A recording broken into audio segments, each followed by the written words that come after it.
अस्सलामुअलैकुम एवरीवन। अच्छा जी, हम लोग पढ़ रहे थे इंटेस्टिनल पैथोलॉजी और उसमें मैंने स्टार्ट किया था obstructive disorders of small intestine, like small large intestine overall दोनों थे, जिसमें मैंने आपको 4 कंडीशंस बता दी। अब जो हमारी एक कंडीशन रहती थी वो थी हर्शस्प्रंग डिजीज। तो पहले हम इसको कंप्लीट करेंगे, तो फिर उसके बाद हम जाएंगे वैस्कुलर डिसऑर्डर्स ऑफ बावल पे। Hirschsprung disease is hereditary type of disorder. ठीक है, ये आपका हेरिडिटरी डिसऑर्डर होता है। जाहिर सी बात है, अगर हेरिडिटरी है तो बच्चों में ही ये मैनिफेस्ट हो जाता है। और इसमें क्या होता है कि हमारे पास, आपको पता है जनरली, मैंने आपको पहले भी बात बताई थी, दोबारा से बता देती हूँ कि एक तो हमारी बॉडी में जो नर्वस सिस्टम है वो अलग से है, मतलब सेंट्रल नर्वस सिस्टम और एक पेरिफेरल नर्वस सिस्टम हमारी बॉडी में वर्क कर रहा है। ठीक है, पेरिफेरल नर्वस सिस्टम है आपका, ऑटोनॉमिक नर्वस सिस्टम भी है जो जिसमें सिंपैथेटिक पैरासिम्पैथेटिक है।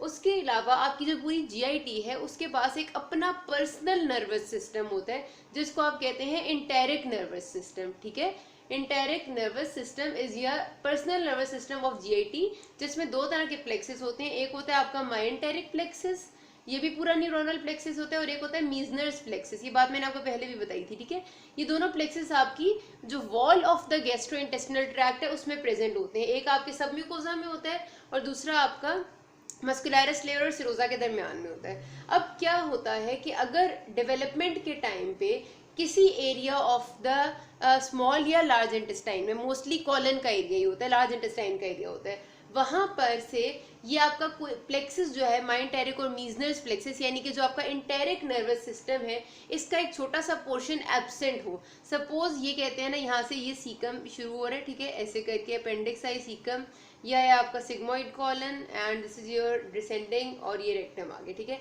अब सपोज करते हैं कि इस सारे की वॉल में, मतलब पीछे भी और स्मॉल इंटेस्टाइन में भी और इस सारे में भी हमारे पास इंटेरिक नर्वस सिस्टम जो है वो प्रेजेंट है। ठीक है, क्या हुआ कि डेवलपमेंट के टाइम पे जो इंटेरिक नर्वस सिस्टम जब बन रहा था तो इतना सा सिर्फ एरिया जो है, ये इतना सा एरिया, इसमें इंटेरिक नर्वस सिस्टम नहीं बना, इसमें माइंटेरिक और मीजनर्स प्लेक्सिस प्रेजेंट नहीं है, बाकी सब में है। तो ये माइंटेरिक और मीजनर्स प्लेक्सिस आपकी जीआईटी की जितनी भी मूवमेंट हो रही है, जो पेरिस्टालसिस हो रही है, जो खाना आगे लेके जा रही है, उसमें बहुत मेजर रोल अदा करता है। अगर किसी जगह पर ये नहीं होगा तो जो आपकी वॉल की जो मूवमेंट है, जो खाना आगे पहुंच रहा है, और यहाँ पर तो फीसिस जो आगे जा रही होती है, जिन्होंने निकलना होता है, वो आपकी मूवमेंट नहीं हो पाती, वो जगह उसी तरह से उसी स्टेट में रह जाती है। तो क्या होता है कि अगर डेवलपमेंट के टाइम पे इस एरिया में नहीं आएगा, हमारे पास जो प्लेक्सिस है वो नहीं बनेगा, इंटेरिक नर्वस सिस्टम नहीं बनेगा, तो ये एरिया मोबाइल नहीं होगा, ये एरिया फीसिस को आगे ट्रांसफर नहीं कर सकता और पक्का इधर ही रुका रहता है, एक ही स्टेज में रहता है। तो इस कंडीशन को हम कहते हैं हर्शस्प्रंग डिजीज। ठीक है, तो हर्शस्प्रंग डिजीज क्या है, आपके पास whenever in during the development एक एरिया ऑफ योर इंटेस्टाइन, जो मोस्टली होता है हमारे पास कॉलन या रेक्टम का एरिया होता है, जिसमें there is absence of the enteric nervous system developmentally. ठीक है, कंजेनिटल डिफेक्ट है, तो उसमें वो एरिया जो है वो कभी भी मोटाइल नहीं हो सकता, तो उसको हम कहते हैं हर्शस्प्रंग डिजीज है। अच्छा, हर्शस्प्रंग डिजीज में फिर हमारी, मतलब अगर मैं मजीद थोड़ा सा आपको डिटेल में बताऊँ तो बच्चों में प्रॉब्लम ये होती है कि पता ऐसे चलता है कि जब छोटे बच्चे हैं और उन्हें मिकोनियम पास करनी है, छोटे बच्चे जो स्टूल पास करते हैं बिल्कुल, जो न्यूली बॉर्न होते हैं, उनको हम मिकोनियम कहते हैं। अब बच्चा पैदा हुआ लेकिन वो मिकोनियम पास नहीं कर रहा, उसकी एनल केनाल भी खुली हुई है, चेक कर लिए, और उसका बाकी जीआईटी भी सारी, मतलब देखने में ठीक है, लेकिन वो फिर भी मेकोनियम पास नहीं कर पा रहा, और उसकी मेकोनियम जो है, यानी उसका जो फीकल मैटर है, वो वहां पर स्टेसिस होता जा रहा है और ये पोर्शन डायलेट करता जा रहा है। ठीक है, डायलेट क्यों कर रहे हैं, क्योंकि वहां पर जो भी वो खा रहे, खाता क्या है बेचारा, दूध ही पीता है, वो सारा कुछ यहाँ पर ही आके जमा होता जा रहा है, इससे आगे नहीं जा पा रहा। ठीक है, क्योंकि ये एरिया उसको आगे पुश ही नहीं कर सकता, यहाँ पर पेरिस्टालसिस होती ही नहीं है।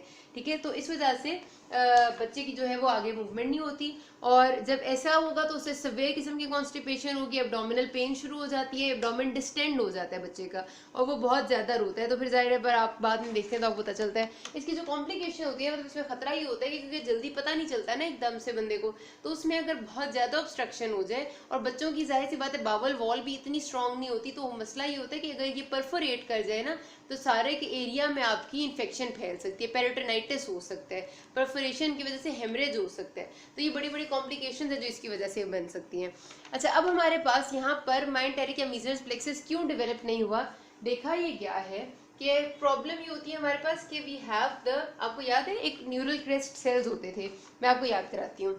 आपने ये याद होगा जब हमने एम्ब्रियोलॉजी पढ़ी थी तो ऐसे एक लेयर होती थी एक्टोडर्म की, उस एक्टोडर्म में से हमने 2-3 चीजें निकाली थी। हमने कहा था वो एक्टोडर्म यू करके पहले इन्वेजिनेट करती है, इन्वेजिनेट करते करते आहिस्ता आहिस्ता एक स्टेज पे पहुंचती है जब ऊपर से फिर बंद हो जाती है और नीचे करके वो बना देती है ऐसे एक न्यूरल ट्यूब, ठीक है।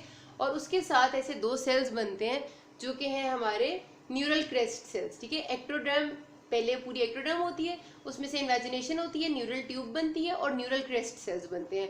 और जो एक्टोडर्म बाकी बच जाती है आपकी एपिडर्मिस बना देती है, इससे स्किन का एपिडर्मिस बनता है।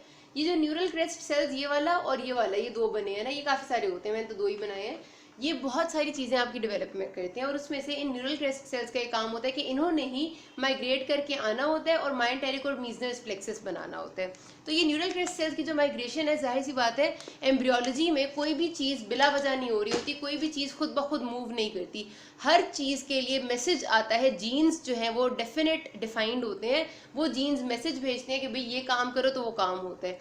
तो देखा ये गया है कि हमारे पास जो RET हमारा एक ऐसा रिसेप्टर है जिस पे टायरोसिन काइनेज रिसेप्टर जिसने इनकोड करना होता है, सॉरी रेट ऐसा जीन है, रेट इज अ जीन जिसने टायरोसिन काइनेज रिसेप्टर को इनकोड करना होता है। और रेट में म्यूटेशन की वजह से जो टायरोसिन काइनेज है वो इनकोड सही नहीं होता, और जब वो इनकोड नहीं होता तो न्यूरल क्रेस्ट सेल्स को मैसेज बाकायदा नहीं पहुंचता, और न्यूरल क्रेस्ट सेल्स जो है वो किसी एक जगह ऑफ कॉलन में नहीं पहुंच पाते। जब वो किसी एक जगह ऑफ कॉलन में नहीं पहुंच पाते तो वो उस जगह में मीजेंटेरिक के माइंड जो हमारा इंटेरिक प्लेक्सिस है वो डेवलप नहीं होता, और इंटेरिक नर्वस सिस्टम जब वहाँ पर डेवलप नहीं होगा तो हर्ट्जबर्ग डिजीज बन जाती है, ठीक है। तो this is the main pathogenesis के न्यूरल क्रेस्ट सेल्स ने आना था, लेकिन न्यूरल क्रेस्ट सेल्स क्यों नहीं आ सकते? Because of the mutation in the rate gene. Rate gene ने टायरोसिन काइनेज को इनकोड नहीं किया। टायरोसिन काइनेज एक मेम्ब्रेन ट्रांसपोर्टर है, एक प्रोटीन है। जब उसको इनकोड नहीं किया तो मैसेज जो न्यूरल क्रेस्ट सेल्स को इसने देना था वो नहीं जा सका और उनने आके माइग्रेट नहीं किया। सिंपल सी ये बात है। अब इसमें ये तो इसकी होगी मेन पैथोजेनेसिस। देन अगर मॉर्फोलॉजी में देखेंगे तो मैंने आपको बताया कि बच्चों को होगा और बहुत ज़्यादा ऑब्स्ट्रक्शन होती है इसमें उसकी बावल की।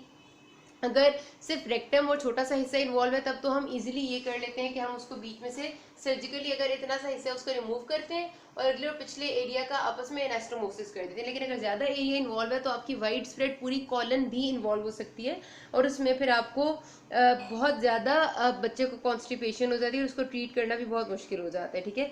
अच्छा, इसकी ट्रीटमेंट यही होती है कि हमने सर्जिकली उस एरिया को, जितने एरिया में नहीं है हमारा मायोटेरिक प्लेक्सिस या मीजनस प्लेक्सिस, उसको रिमूव करना होता है और बाकी अगले पिछले एरिया को हम जोड़ देते हैं। लेकिन फिर भी सालों लग जाते हैं ऐसे लोगों को कि वो नॉर्मल मोटिलिटी अचीव करें अपनी बावल की और नॉर्मली वो पास करना शुरू कर दें स्टूल्स। इनकॉन्टिनेंस ही रहती है उनको अक्सर ही, ठीक है, मतलब वो सही नहीं कर पाते ये सारी बातें। तो यहाँ पर जो है हमारे पास ये हर्ट्जबर्ग डिजीज तो पूरी होती है और अब हम स्टार्ट करेंगे vascular disease of Bawal.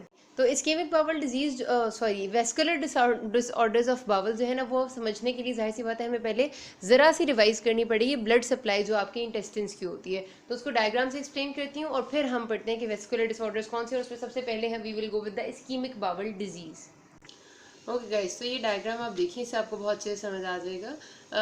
Basically ये सिर्फ लार्ज इंटेस्टाइन दिखाया हुआ है ना, अगर स्मॉल इंटेस्टाइन को भी मैं बीच में डालूं तो हमारे पास 3 मेन आर्टरीज आ रही थी। आपने एनाटॉमी में अपनी पढ़ा होगा। एक होता है आपके एब्डोमिनल एओर्टा से निकलती है आर्टरी, सीलिक ट्रंक जिसको हम कहते हैं, ठीक है।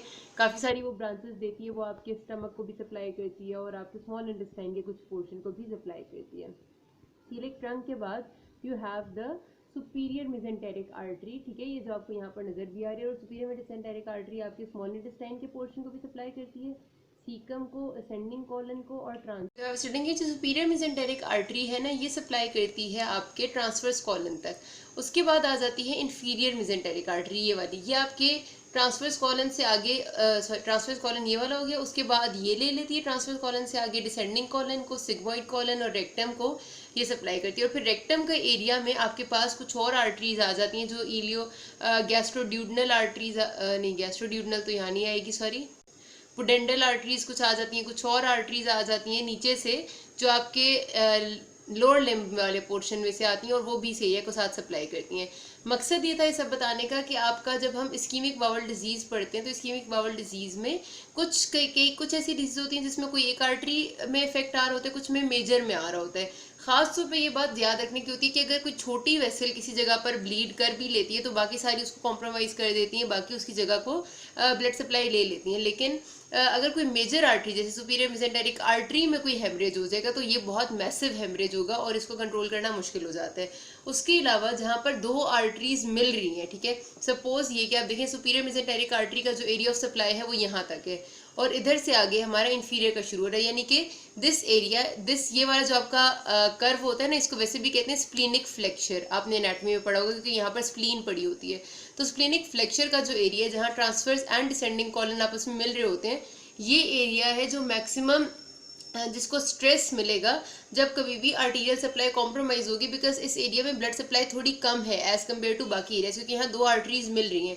इसी तरह यहाँ पर वो वाला एरिया सिग्मोइड कॉलन का जहाँ दो आर्टरीज की ब्लड सप्लाई आपस में मिल रही होगी, एक खत्म हो रही है और नई शुरू हो रही है, वहाँ पर कभी भी जब इस्कीमिया होगा तो वहाँ पर आर्टीरियल सप्लाई कम होने का खतरा सबसे ज़्यादा होता है। तो ये बातें अपने जहन में रखनी है। और अब हम अगले पार्ट में स्टार्ट करेंगे इस्कीमिक बाउल डिजीज़। अभी तक किसी कोई मसला हो you can ask me. Thank you.